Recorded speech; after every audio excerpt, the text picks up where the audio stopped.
I just love how this movie is just one big documentary that shows how shitty the current job market is. At this point, I understand why people are robbing banks and hijacking ATMs. For the record, I am not condemning robbery in any way, shape, or form, alright? I am only joking. But if you are gonna commit robbery, at least cut me 10% of whatever you make. Help a nigga out. Please.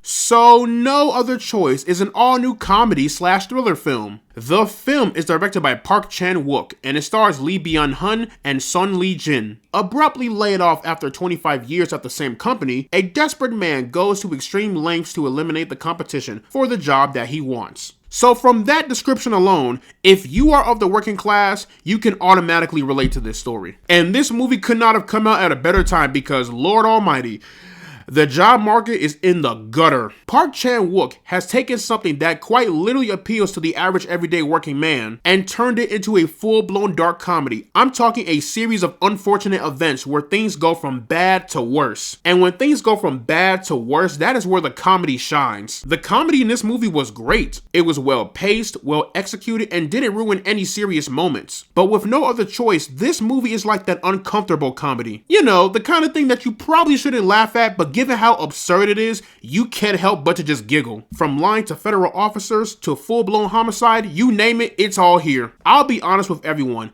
I did not know who Lee Byung-hun was until Squid Game. And after watching Squid Game, I decided to dive more deeper into his work and his entire resume. I did not know this guy was in the G.I. Joe movies. I feel like this is something that I should have known, but I didn't. But anyways, Lee Byung-hun is phenomenal in this movie. His comedic timing is on point. He knows how to bring in the dramatic elements. I love how in the film he goes from this assertive and confident man to becoming unsure and trembling on his actions, and then in the end turning into full-blown Dexter. I'm not too familiar with Son Ye-jin, but she was just as incredible. But after this performance, I'm gonna have to dive into more of her work. The film has some great camera work, from locked-on POV shots to fluid reflections. From a technical and from a visual standpoint, this is Park Chan-wook's best looking movie. There's a lot of similar shots that reminded me a lot of Vince Gilligan's camera work from Breaking Bad, Better Call Saul, and now Pluribus. Maybe I'm overthinking that, but it's something that I've noticed. And like I said, this movie is also a thriller, and boy does it get crazy. You have this average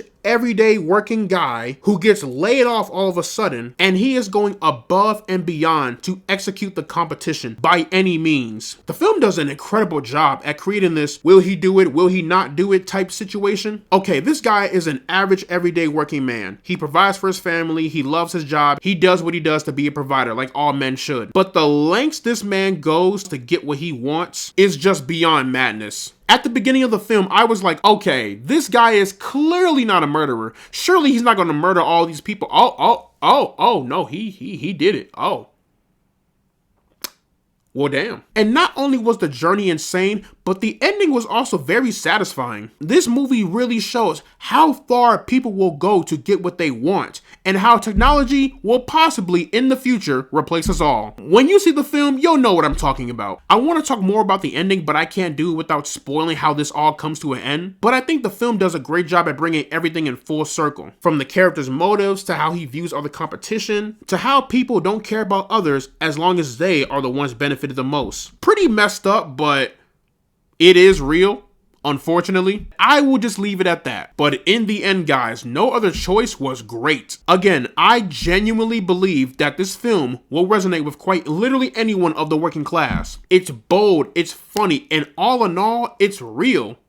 Well, maybe not the murdering part, but my point still stands. So, plugging No Other Choice.